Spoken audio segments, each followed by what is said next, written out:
Gente no, que duerme así y se despierta así igual. Pero en general, por un tema de actividad del subconsciente, normalmente nos desplazamos. Entonces es muy difícil prever ergonómicamente algo fijo.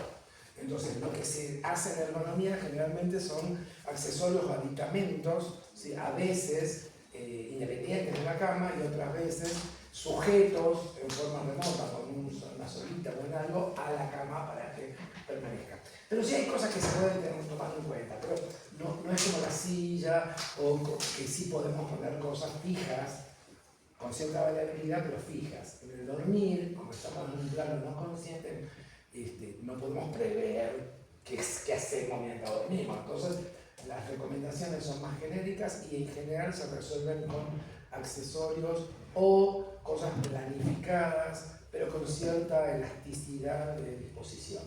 Entonces, acá... Yo no sé si... Ahí te ayudo. Ah, no, yo lo apagué.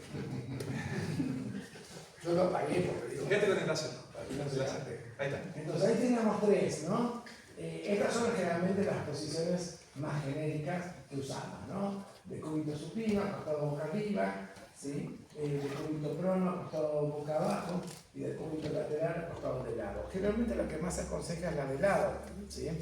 No es muy aconsejable ni la primera ni la segunda. De todas maneras, vuelvo a decir, como estamos en un plano inconsciente, no podemos saber. Pero hay que tener algunas cuantas cosas. Por un lado, la alineación de la columna, ¿sí? Acá de vuelta tenemos que tener cierto cuidado con los apoyos. En este caso, nosotros tenemos dos apoyos, donde tenemos mayor volumen lateral, es decir, donde tenemos un eje mayor. Por un lado, el eje de los hombros, que cuando estamos acostados genera un peso en este punto, y luego la cadera. Todo lo otro, como puede ser la parte abdominal, es masa blanda. Habíamos hablado de la clase pasada que tenemos la columna solamente, así que como es masa blanda, se acomoda sola, ¿sí? Así que no hay problema. Sí, pero estos dos puntos son importantes. Hay que tener en cuenta siempre que la columna se alinee ni para abajo ni para arriba la cabeza con respecto a esto. Muchos de los colchones que ahora se llaman inteligentes, ¿sí? Hay que tener un cierto control con eso, primero para ver que si realmente es un material realmente adaptable, ¿sí? Muchas veces te venden un colchón con cierta memoria de forma, pero no es tal, ¿entendés? Entonces hay que tener cuidado de eso, ¿sí?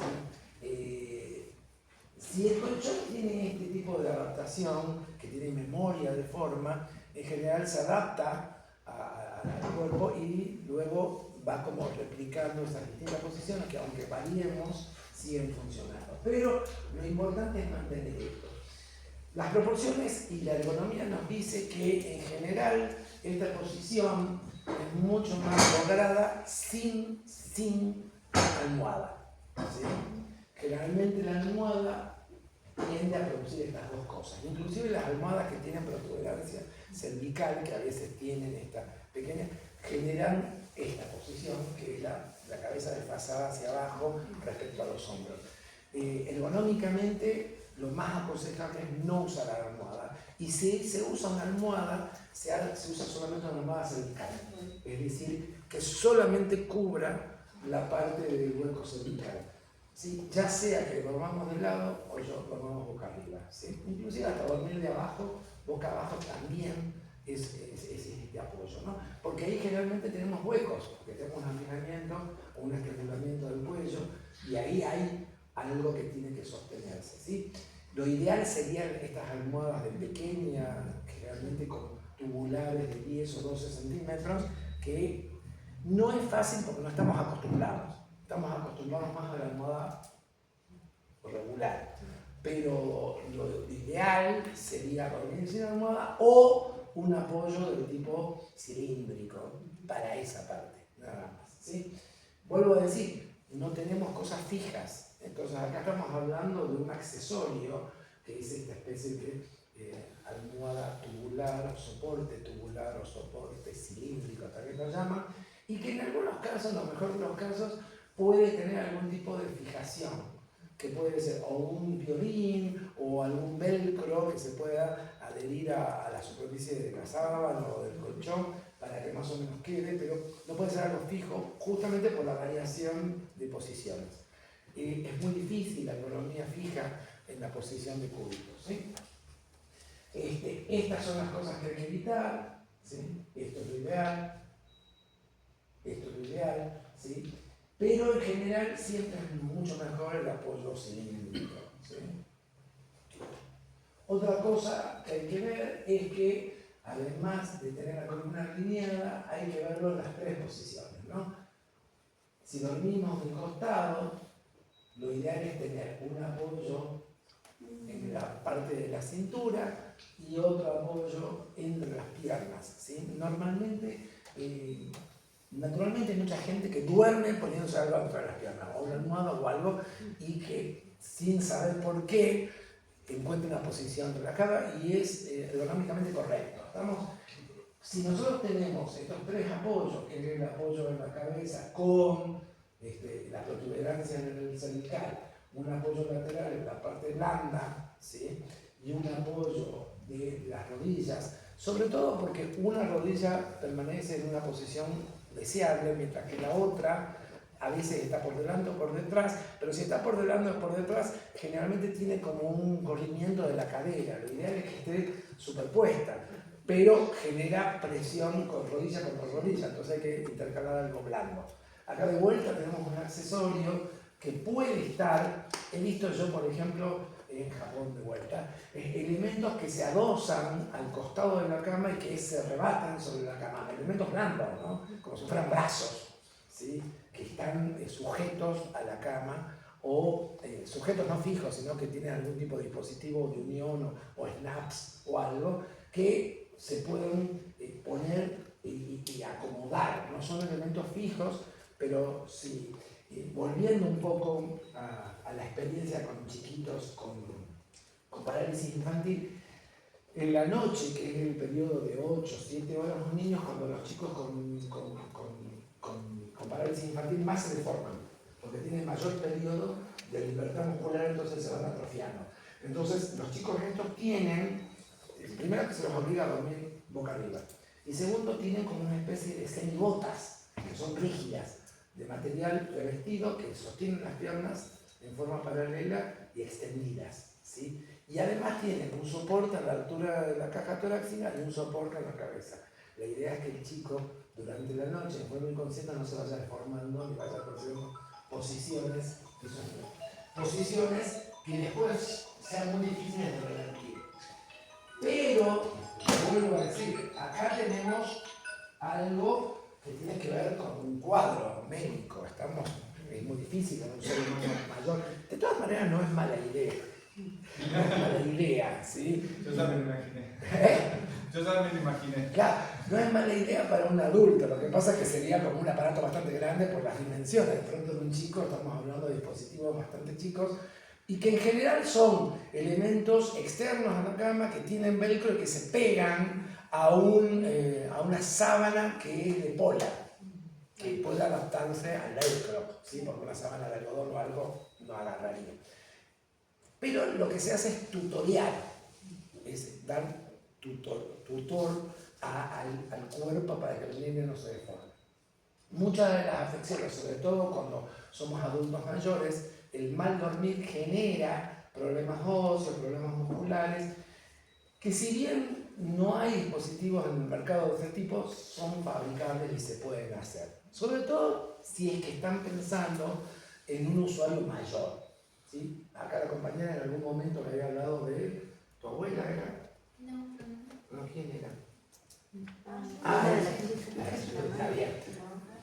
Tu madre o tu abuela, tu madre, tu mamá. Bien. Si uno tiene una persona mayor, este tipo de dispositivos son buenos. En general, está bien, puede decir, bueno, es como ponerle una armazón para que pueda dormir, pero de alguna forma el beneficio, primero que somos bichos de costumbre, ¿sí? La primera vez nos joderá un poco, la segunda un poco menos y la tercera terminamos como necesitándolo, que me falta algo, ¿entendido?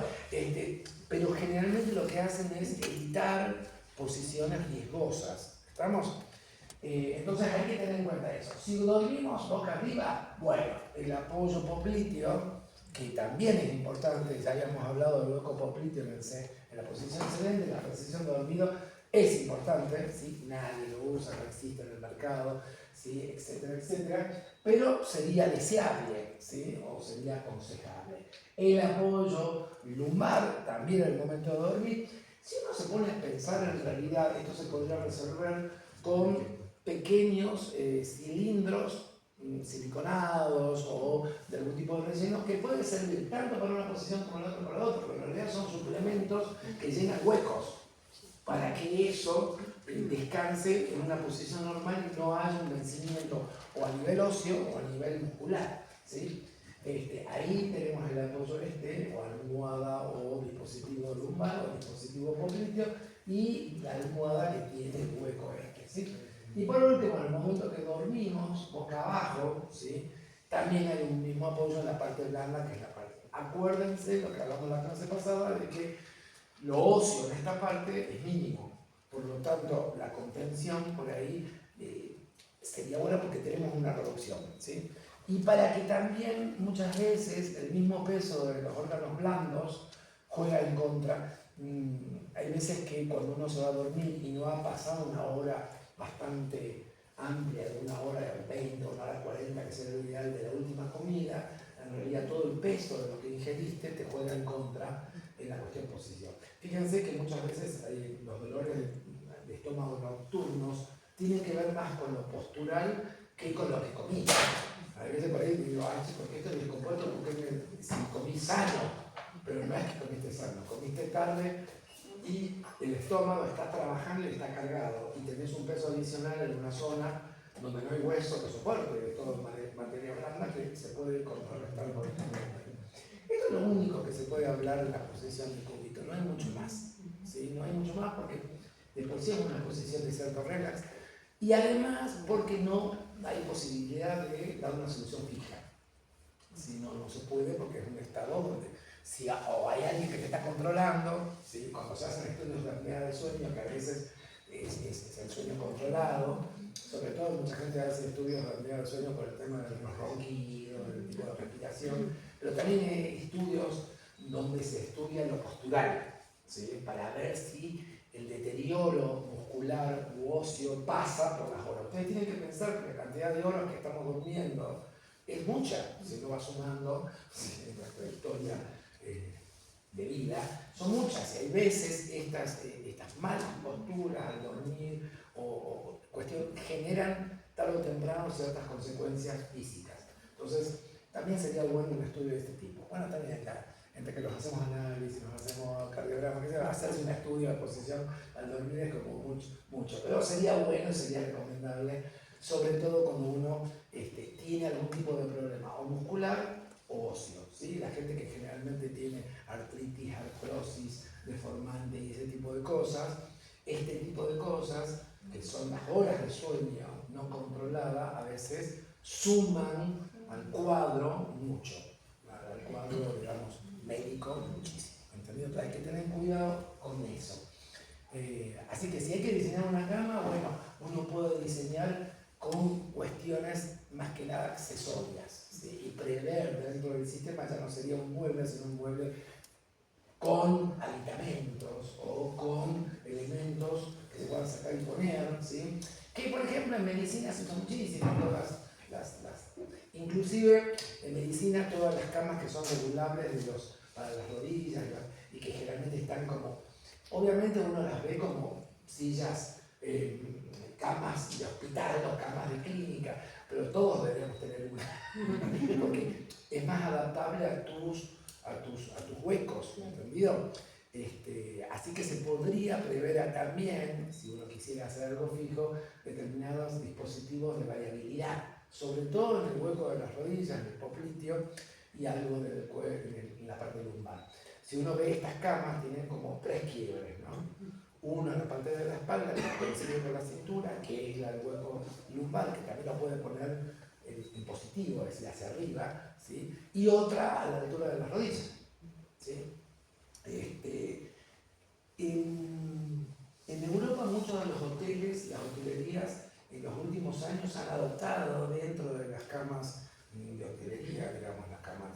comunes, sistemas que vienen de la medicina, ¿no? Para poder tener mayor adaptabilidad para el huésped, ¿sí?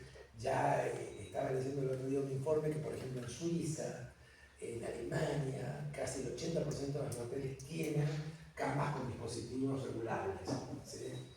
Está bueno, ¿no? Porque es como que no tenés ningún cuadro médico, pero vos regulás esas cosas, claro, para poder descansar mejor. Vamos a la ergonomía de la mano, que también no es mucho, pero más que nada por los agarres, ¿sí? Hice una introducción que, bueno, ahora el tema de dónde viene la mano, la palabra mano, si somos diestros o zurdos, ¿sí? La mano tiene esta cuestión de que primero son nuestras herramientas primarias, ¿no? El ser humano se levanta de las cuatro patas porque tiene que liberar las manos para hacer cosas, ¿sí? Si no, todavía seguiríamos en cuatro patas. Estamos en esta cuestión del Homo habilis, ¿no? Que nos permite diferenciarnos de la mayoría de los animales y que nos permite adaptar el medio a nosotros, cosa que en general es al revés que los animales, que ellos se adaptan al medio. Entonces la mano es fundamental. Pero además es un sentido, el tacto, si el tacto recorre todo el órgano de la piel, en las manos donde más ejercemos el tacto, ¿sí? Y además tiene esta cuestión de la posición del dedo y que es una herramienta efectiva. No podríamos, la mayoría, trabajar si no tuviéramos nuestras manos o careciéramos de. Bueno, acá hablo un poco de las partes de la mano, ¿no? Los dedos, la muñeca, el dorsal, palmar. Esto se llama pulpa, ¿sí? Lo aclaro porque después va a haber algunos agarres de pulpa que son los agarres redonditos, ¿sí? Donde en realidad actúa la pulpa y los otros dedos envuelven, ¿sí? Entonces, después estos son los huesos, ¿sí? Tenemos muchos huesos en las manos, igual que tenemos muchos huesos en los pies, ¿sí? Pero tenemos una articulación bastante precisa, ¿sí? Mucho más en los pies que en las manos, mucho más en las manos que en los pies, ¿sí? Un poco por evolución también, al tener que trabajar tenemos como mucho mejor flexibilidad. En los pies no tenemos flexibilidad de ningún tipo, ni fina, ni gruesa, ni nada, ¿sí? Simplemente nos sostienen, es un plano de apoyo. Bueno, esta es la estructura muscular de las manos, tenemos muchísimos músculos y la mayoría de los músculos de las manos empiezan desde el codo, ¿sí? En las manos tenemos muchos músculos que dependen de la fijación del codo, ¿sí? De la articulación del codo. Bueno, acá hablo un poco de las capacidades motoras, extensión, prevención, abducción, y cómo tenemos grandes posibilidades, ¿sí? Giro, traslación, etcétera, etcétera. Las manos son maravillosas. Yo cuando doy economía siempre digo, che, qué buen diseñador que era Dios, porque nos hizo bastante precisos. También complejos, ¿no? Pero somos una máquina maravillosa. Maravillosa. Que sigue evolucionando. Que además sigue evolucionando cada vez más. Sí, ahora vamos a tener los dedos para los teclados. Nosotros cuando se van a atrofiar. Si los otros son la pita, va a ser una sola cosa. Es un pitón, así como tipo pitón.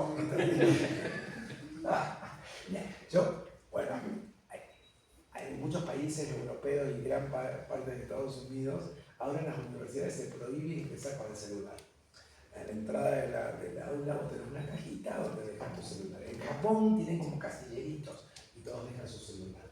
Acá es como nos tomarían como un aguazamiento sobre la libertad individual, un escandalete, pero viste, es una historia, el tema de los celulares en las aulas.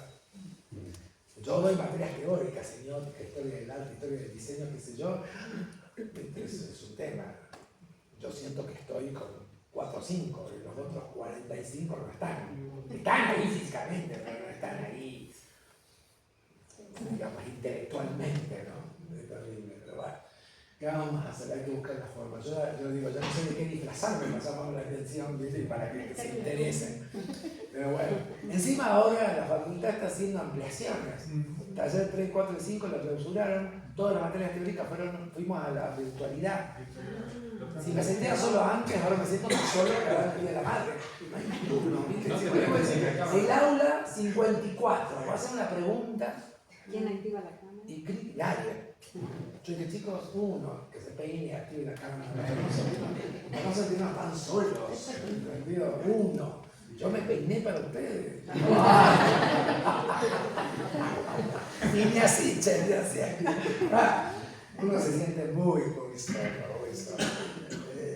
Bueno, acá tenemos las limitaciones, fuerza, temperatura, humedad, rugosidad. Tiene que ver un poco con las tolerancias y la mano es bastante versátil en casi todo lo que ejerce, ¿sí?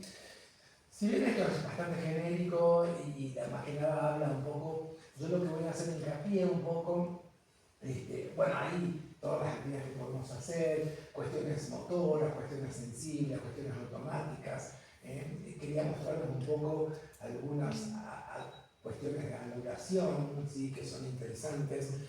Por ahí, no sé hasta qué punto en un mueble, pero si es un mueble integrado con algún otro tipo de dispositivos, donde intervenga la mano, está bueno, ¿sí? Tener esto, ¿no? Generalmente, ustedes corríjanme si por ahí es más amplio de lo que yo pensé, pero bueno, movimientos articulatorios, opuestos, posición del dedo, la hiperextensión cuando presionamos, ¿sí? El tema de la angulación de los agarres, estos son los famosos mouse verticales que hablaba Sebastián la vez pasada. Digo, sí, está bueno, están buenos. Esto soluciona en gran parte lo del túnel de carpiano. Sí, eso es el túnel de carpiano lo soluciona bastante. Como todo, viste, ahora los mouse verticales son un poco caros, después se van a realizar cálculo cuando vayan a reemplazarlo por robots. ¿Sí? Pero, por ejemplo, el tema de estos son agarres especiales, ¿sí? El tema, sobre todo cuando tenemos problemas de fijación o de vibración, ¿no? Hoy en día, para todos los que tienen limitaciones motrices, hay agarres para esto. Inclusive hay una cuchara que compensa la vibración del Parkinson. Hace una vibración cruzada, es decir, si el Parkinson esto se regula y hace una vibración contraria para que la cuchara quede fija. Es decir, es bastante interesante todo lo que es la mano, sobre todo cuando uno trabaja con accesorios, herramientas, etc. No es nuestro caso, pero bueno, acá tenemos la antropología general. Esto es un cuadro norteamericano, pero es bastante bueno, ¿sí? La gráfica no es mala, porque es blanco sobre fondo verde clarito, no se ve nada, pero las medidas están violas. Hay tres, bueno, estas serían las cosas a tomar en cuenta, que son las medidas de la áptica. ¿Esa era la de Dreyfus? Sí, esa es la de Dreyfus. La de Dreyfus de la mano es lo único que ha sobrevivido bastante de Dreyfus. Todos los libros de Dreyfus son muy antiguos, son de 1930, 1940, pero el tema del estudio de Dreyfus de la mano, el estudio que hace Dreyfus de la mano, es un estudio muy completo, ¿sí? Que por ahí se puede ajustar mínimamente, pero es muy útil todavía.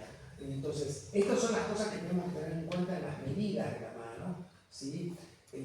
Sobre todo para ciertos alcances que tienen que ver con anchos. Una de las cosas que pasa mucho en los muebles con respecto a la mano es que hay soluciones que son muy estéticas pero no son muy ergonómicas, ¿sí? Son muy bonitas, son muy lindas, pero o la mano no entra o el ancho no, es muy chico. Es como que son lindas para mirar, no para usar. ¿Entendido?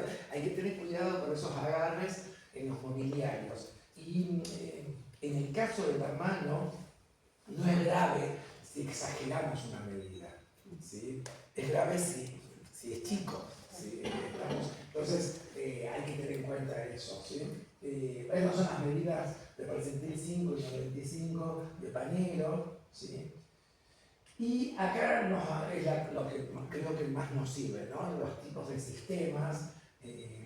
Este sistema que no es muy usado en Latinoamérica y en América en general es el sistema de dedos, ¿no? Un tipo ancho, que es un sistema bastante interesante, ¿no? Un sistema claro, dedicado para los agarres.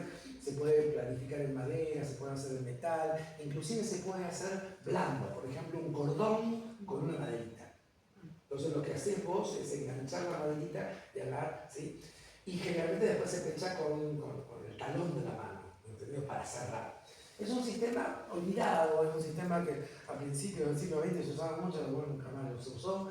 y que nosotros usamos mucho más estos sistemas, el sistema de barras se llama, ¿sí? Que también es bueno, pero suele tener problemas porque nadie lo piensa. Generalmente lo piensa, quienes diseñan estos sistemas a veces lo piensan en la estética, pero no lo piensan en las medidas reales. O la amplitud es muy chiquita, donde la mano entra justito, ¿sí? O es muy angosto. Es decir, tenés que andar, en vez de usar la mano entera, usar el dedo o dos dedos y es comodísimo, ¿sí?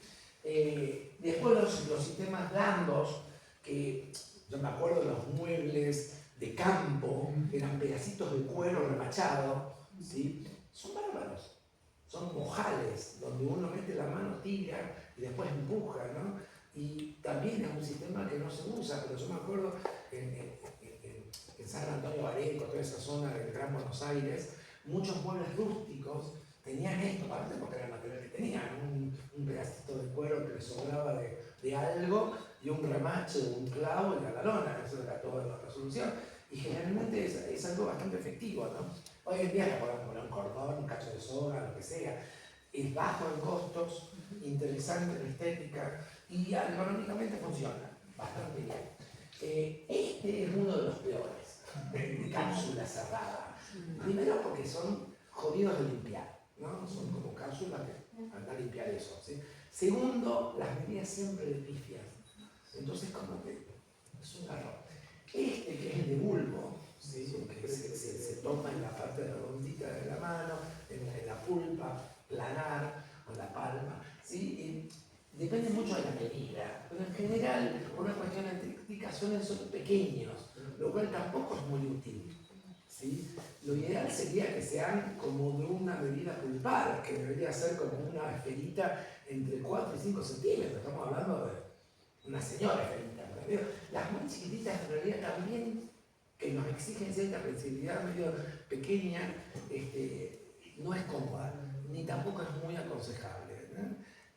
Ni siquiera son muy buenas para trabar, a veces son resbaladizas, sobre todo las que están vitrificadas o porcelanatos y cosas así que son medias resbalosas, etcétera, etcétera.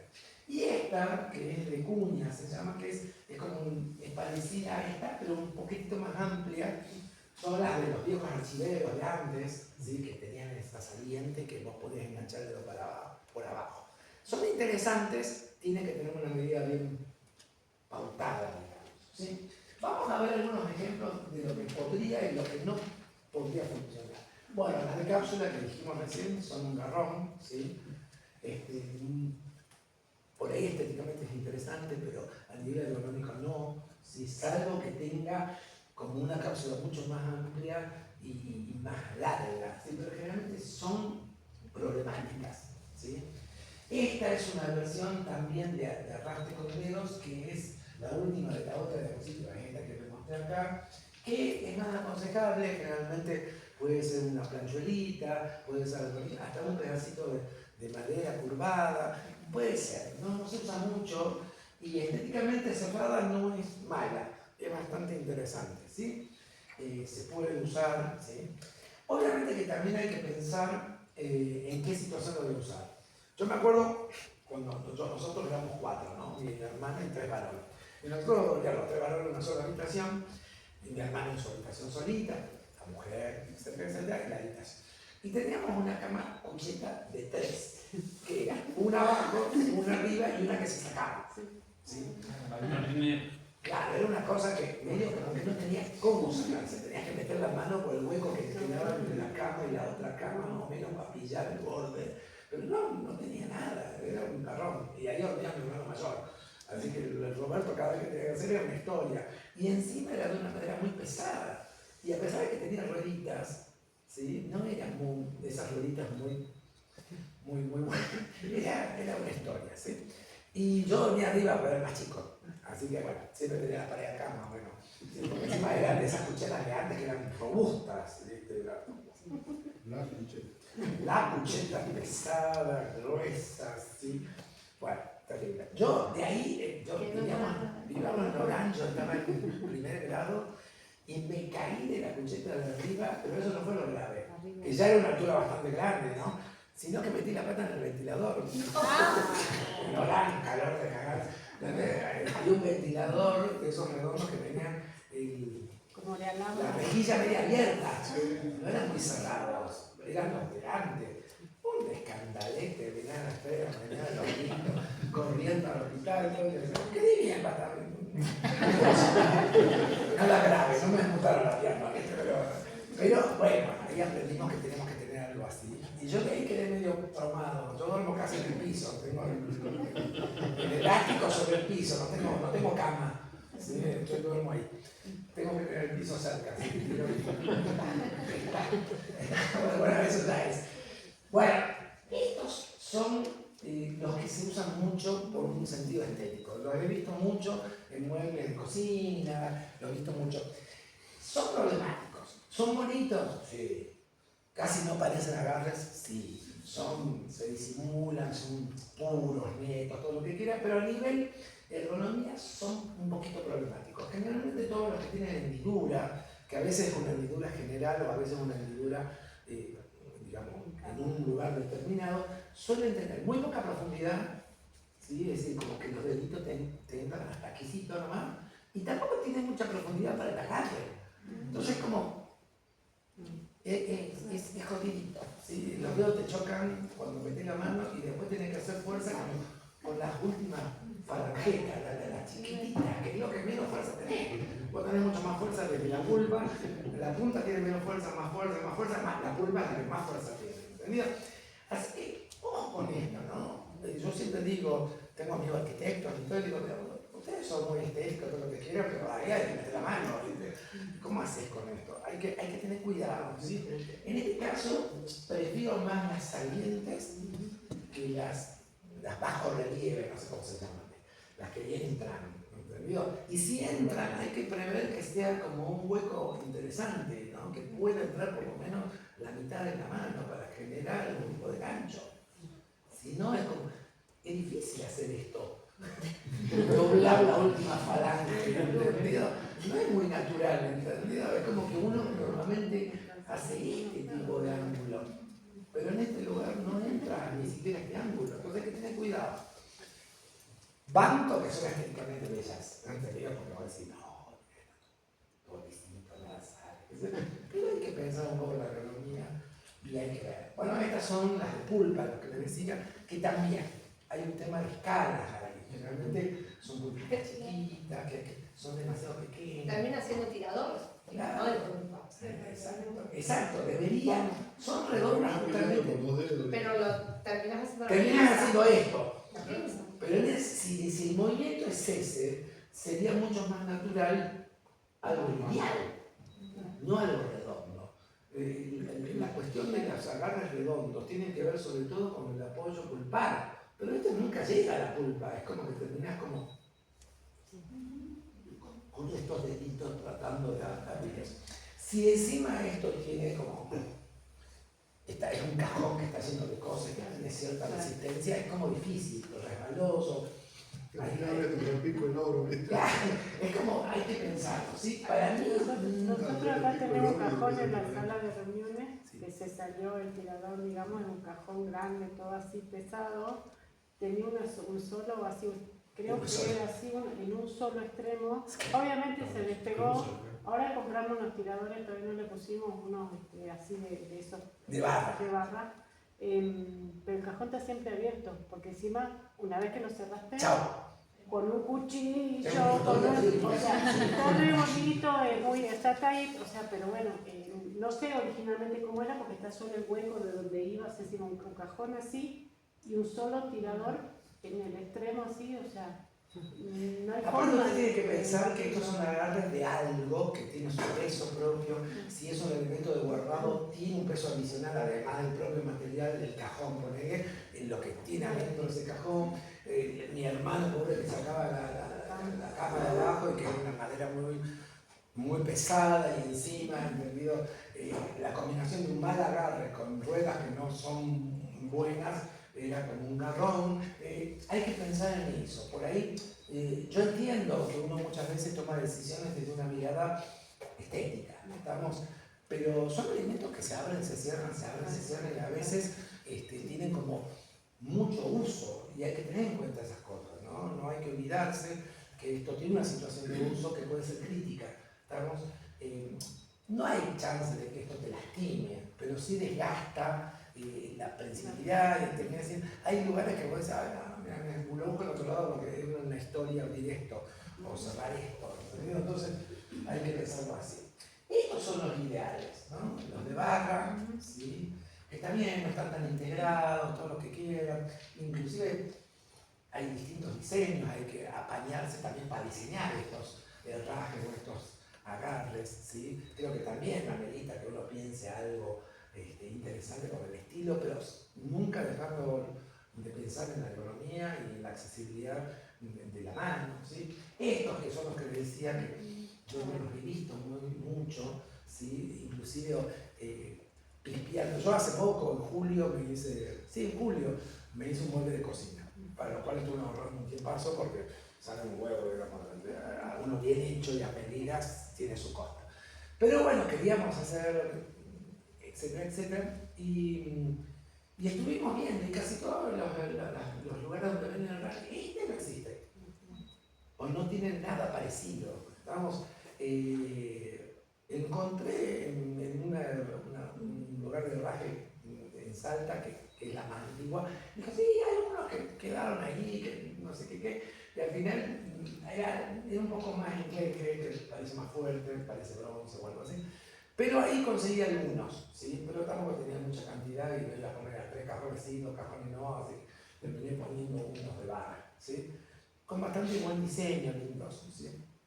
Pero inclusive piensen, uno a veces cuando diseña muebles tiende a poner elementos estandarizados de estos, ¿no? Pero hay veces lo que está en el mercado no es muy acorde y uno termina como, digamos, conformándose con lo que hay, ¿no? Pero no son dispositivos difíciles de resolver de otra forma. Como le decía, el dientito de cuero, ¿entendido? Hay formas que inclusive le dan como un toque de originalidad, ¿no? De que le dan una cosa distinta. Entonces, piensen también los agarres de una forma más sencilla, de una forma efectiva, pero y si tenemos que hacer oso a lo que es el mercado, hasta por ahí salimos ganando. De pronto un pedacito de cuero con un remache es mucho más barato.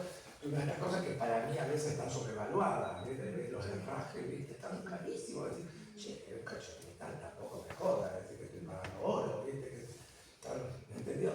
Creo que uno puede encontrar algo muy bueno o diseñar algo muy bueno, mucho más viable, y además esa pieza que es ese agarre hasta puede darle un toque de originalidad a tu mueble o a tu trabajo, ¿entendido? Entonces, no todo tiene que ser estandarizado. De hecho, como diseñadores, es más desafío resolver algo bien sin recurrir a estandarizado, siempre va a ser más original, ¿no? Y eso es todo.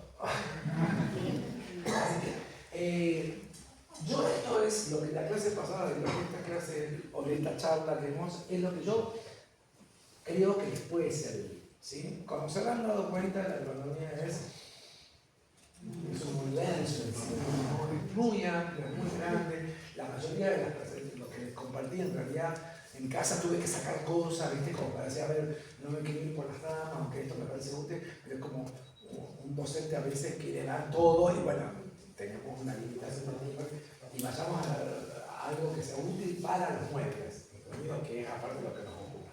Entonces a mí lo que me gustaría, lo que queda de tiempito, que no es mucho, pero primero ofrecerles mi asistencia, ¿sí? Más allá de que yo vine, tuve 3 horas con ustedes, la vez pasada 3 horas, vamos a empezar un proceso de ir concretando la idea de diseño para un mueble y seguramente en una etapa van a empezar a resolver cosas finas, ¿estamos? Permítanme ofrecerles mi ayuda o lo poco o lo mucho que pueda sumarle desde la mirada ergonómica a lo que están desarrollando. Entonces, yo les quiero dar mi celular para que sin ningún tipo de compromiso, no los voy a cobrar nada por nada, ¿sí? Esto es un compromiso de ganas nomás de que las cosas funcionen y que puedan lograr el objetivo, como para decir, tengo esta situación, o yo le doy mi teléfono, pero si quieren después hacerlo a través de Guillermo, está todo bien, yo no sé cómo son las reglas o las normas dentro del curso o de la capacitación, pero me refiero que Yo los puedo ayudar más si tengo más información. Entonces voy a decir, a ver, yo estoy pensando este mueble y quiero saber, inclusive yo sé que trabajar con tablas ergonómicas no es fácil, tenés que tener cierta cancha, o con qué criterio elegimos un percentil, o con qué criterio elegimos otro, y depende de eso. Pero bueno, yo estoy abierto y a disposición de ustedes para que me digan, mira, tengo esto,